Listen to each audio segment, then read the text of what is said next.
لیکن دراصل وہ 1 یا 2 انچ جگہ میں ہوگا۔ جب میں نے اس بات پر یقین کرنے سے انکار کر دیا کیونکہ سائنسی طور پر اس کی توجیہ نہ ہو سکتی تھی، تو انہوں نے مجھے دیمک اور چیونٹیوں کی مثالیں دیں کہ چیونٹیوں اور دیمک کے زیر زمین معمولی سی جگہ میں آبادیاں ہوتی ہیں، لیکن چونٹی کے لیے وہ بہت بڑا شہر ہوتا ہے۔ اگر انسان چونٹی جتنا ہو کر اس آبادی میں جائے تو اسے وہ شہر ہی نظر آئے گا، لیکن جب وہ انسان کے روپ میں واپس آئے گا تو پھر یہ شہر سمٹ کر چند انچوں کا ہو جائے گا۔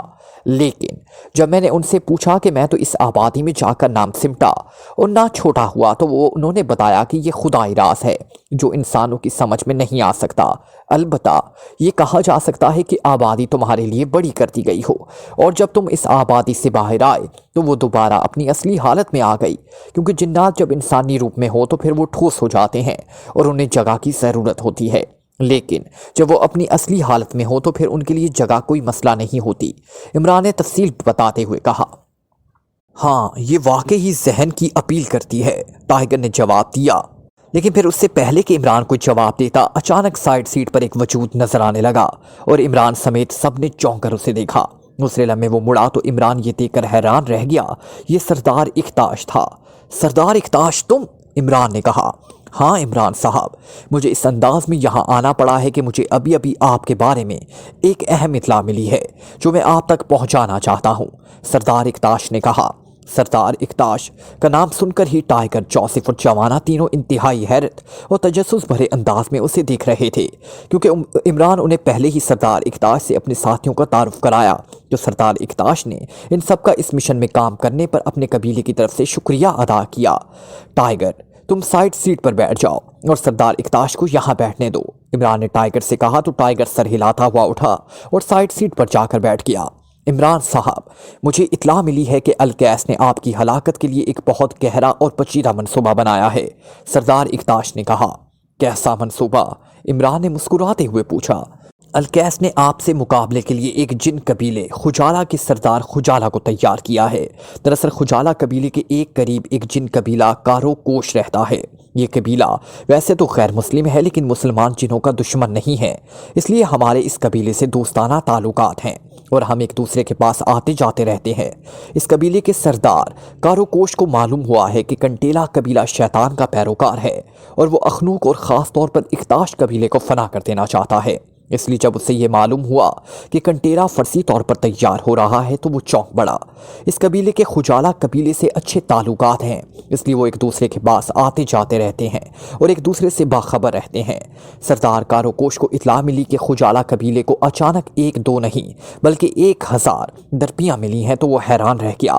درپی کے متعلق آپ کو بتا دوں، یہ ایسی جن عورت ہوتی ہے جن میں قدرتی طور پر لاتعداد جن بچے پیدا کرنے کی صلاحیت ہوتی ہے، اور چونکہ آبادی بڑھنے سے قبیلہ طاقتور ہو جاتا ہے اس لیے درپی کی بہت قدر و قیمت ہوتی ہے اور ایک درپی کو انتہائی نایاب اور قبیلے کے انتہائی مفید سمجھا جاتا ہے۔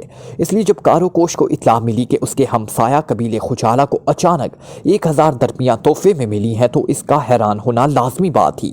اس نے کھوج لگایا تو اسے اس کنٹیلا کے بارے میں معلوم ہوا جس پر وہ چونکا اور اس نے مجھے اطلاع دی اور میں یہاں آپ کے پاس آ گیا ہوں، سردار اکتاش نے کہا۔ کیا ہوا ہے؟ تفصیل سے بتاؤ، عمران نے کہا۔ القیس نے منصوبہ بنایا ہے کہ سردار خجولہ کو سردار کنٹیلا کے روپ میں کسی معبد میں رکھا جائے گا اور جب آپ القیس کے پاس جائیں گے تو وہ آپ کو وہاں بھیج دے گا اور سردار خجالہ جو سردار کنٹیلا کے روپ میں ہوگا اچانک آپ کو گردن سے پکڑ کر آپ کی گردن توڑ دے گا اور آپ کو ہلاک کر دیا جائے گا۔ یہ منصوبہ اس لیے بنایا گیا ہے کہ سردار کنٹیلا تو چونکہ شیطان کا پیروکار ہے اس لیے وہ آپ پر براہ راست حملہ نہیں کر سکتا، لیکن خجالہ چونکہ نہ مسلم اور نہ اس کا کسی مذہب سے تعلق ہے اس لیے وہ آپ کو آسانی سے ہلاک کر دے گا اور آپ اس لیے مطمئن ہوں گے کہ سردار کنٹیلا شیطان کا پیروکار ہونے کی وجہ سے آپ پر حملہ نہیں کر سکتا، سردار اکتاش نے کہا۔ اوہ، واقعی انتہائی ذہانت سے منصوبہ بندی کی گئی ہے، عمران نے مسکراتے ہوئے کہا۔ تو اب آپ کیا کریں گے؟ کس طرح اس خجالہ کے حملہ سے بچیں گے؟ سردار اکتاش نے انتہائی پریشان لہجے میں کہا۔ موت زندگی تو اللہ کے ہاتھ میں ہے سردار اکتاش، اس لیے میں موت سے کبھی نہیں گھبراتا۔ البتہ تم نے یہ اطلاع دے کر مجھے ہوشیار کر دیا ہے، اس لیے اب میں اس خجالہ سے خود ہی نپٹ لوں گا۔ لیکن تم مجھے یہ بتاؤ کہ اگر میں اس سردار خجالہ پر قابو پا لوں تو اس سے کیا فائدہ اٹھا سکتا ہوں؟ عمران نے کہا۔ کس قسم کا فائدہ؟ سردار اکتاش نے چونک کر کہا۔ کیا اس سردار خجالہ کے ذریعے اس کنڈیلا کو فنا کیا جا سکتا ہے؟ عمران نے وضاحت کرتے ہوئے کہا، نہیں، ایسا ممکن نہیں، کیونکہ پہلی بار تو یہ ہے کہ خجالہ اس قدر طاقتور نہیں ہے کہ کنڈیلا جیسے بڑے اور انتہائی طاقتور قبیلے کا مقابلہ کر سکے، اس لیے سردار خجالہ کسی صورت بھی سردار کنڈیلا کے مقابلے میں نہیں آئے گا۔ دوسری بات یہ ہے کہ کوئی بھی جن سردار کسی دوسرے جن سردار کو فنا نہیں کر سکتا، یہ جناتی قانون کی پابندی ہے جس کی پابندی پوری دنیا کے جنوں کو کرنا پڑتی ہے، اس لیے سردار خجالہ کے ذریعے آپ کسی صورت بھی سردار کنڈیلا کو فنا نہیں کر سکتے۔ سردار اکتاش نے کہا، دیکھو سردار اکتاش، میرا نشانہ الکیس نہیں ہے، میرا نشانہ تو سردار کنڈیلا ہے۔ الکیس کے پاس تو میں اس لیے جا رہا ہوں کہ اس نے سردار کنڈیلا کی حمایت میں ہمارے خلاف کام شروع کر دیا ہے اور میں چاہتا ہوں کہ اس کا خاتمہ کر کے اس درمیانی رکاوٹ کو دور کر دوں، لیکن اصل مقابلہ تو سردار کنڈیلا سے ہونا ہے۔ جب تک سردار کنڈیلا ہلاک نہیں ہوگا تب تک ہمارا مشن مکمل نہیں ہوگا، اور ہم پاک ایشیا میں رہنے والے جناتی قبیلوں کو اس شیطان قبیلے کے شر سے تحفظ نہیں دے سکیں گے۔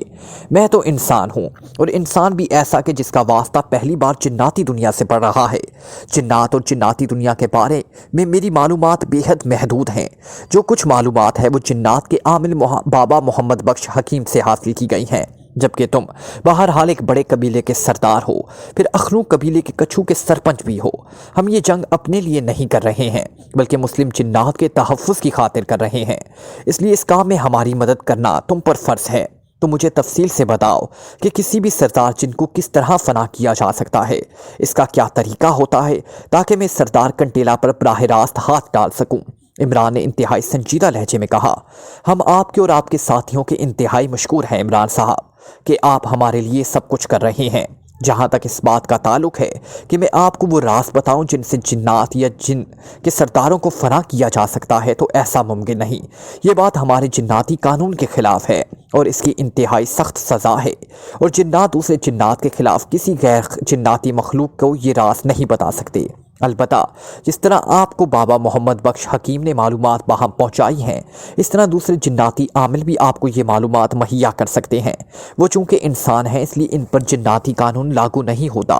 سردار اکتاش نے کہا، ٹھیک ہے، پھر آپ ایسا کوئی آدمی بتائیں جو اس سلسلے میں درست اور حتمی معلومات مہیا کر سکے، اور ہو بھی نیک آدمی۔ عمران نے کہا، ہاں، مصر میں ایسے 2 آدمی ہیں جو جنات کے معروف عامل ہیں۔ ان کے قبضے میں بھی بے شمار غیر مسلم جن ہیں، لیکن وہ اپنی مرضی کے مالک ہیں، لیکن مجھے امید ہے کہ وہ آپ کو انکار نہیں کریں گے۔ سردار اکتاش نے کہا، کیا نام ہے ان کا؟ عمران نے پوچھا۔ ان میں ایک آدمی تو غیر مسلم ہے، اس لیے تو وہ لامحالہ آپ کی مدد نہیں کرے گا، جبکہ دوسرا مسلمان ہے اور روحانیت میں بھی ان کا ایک خاص مقام ہے۔ اس کا نام ابو عباس ہے۔ وہ مصر کے دارالحکومت قاہرہ کے قدیم اور گنجان آباد علاقے میں رہتا ہے اور مصر کے فوجی چھاؤنی میں مالی کا کام کرتا ہے۔ اس محلے کا نام افالیہ ہے۔ وہاں کسی سے بھی پوچھ لیں تو آپ کو ابو عباس کا مکان بتا دیا جائے گا۔ 2 دن کے وقت تو وہ مالی کا کام کرے گا، لیکن رات کو اپنے مکان میں اپنے قبضے میں موجود جنات کی مدد سے لوگوں کے مسائل حل کرنے کی کوشش کرتا ہے۔ انتہائی نیک اور ایماندار آدمی ہے۔ سردار اکتاش نے کہا، اس اطلاع کے لیے شکریہ، لیکن یہ بات بھی تو تم بتا ہی سکتے ہو کہ جنات کو یہ لوگ کس طرح اپنے قبضے میں کرتے ہیں اور ایسا کیوں ہوتا ہے؟ عمران نے کہا تو سردار اکتاش بے اختیار مسکرا دیے۔ انسانوں کی طرح جنات کے بھی بے شمار قبیلے ہیں، ان کے سرشت بھی ایک دوسرے سے علیحدہ ہوتی ہے اور ان کے مذہب بھی علیحدہ۔ اس طرح ان کے سوچنے کا انداز اور رہن سہن بھی ایک دوسرے سے مختلف ہوتا ہے۔ جس طرح بعض انسانوں کی یہ خواہش ہوتی ہے کہ وہ جنات پر قابو پا کر دوسرے انسانوں کی نسبت زیادہ اختیارات اور تصرفات کے مالک ہو جائیں، اس طرح بعض جنات میں بھی یہ خواہش ہوتی ہے کہ وہ انسانوں کو قبضے میں کر کے ان سے ایسے کام لے جس سے جنات میں اس کا تشخص بڑھ جائے۔ اور چونکہ انسان کا ذہن جن کے ذہن سے زیادہ طاقتور ہوتا ہے، اس لیے جنات ایسے انسانوں کے ذریعے اپنے خصوصی مقاصد حاصل کرنے کی کوشش کرتے ہیں۔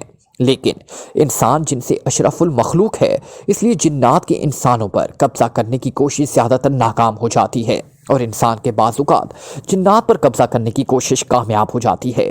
جہاں تک مسلمانوں کا تعلق ہے تو وہ مقدس کلام کے ذریعے جنات کو قابو میں کرتے ہیں، لیکن اس کے لیے بھی خاص شرائط اور حدود ہوتی ہیں جن سے وہ انسان باہر نہیں جا سکتا، اور نہ وہ جن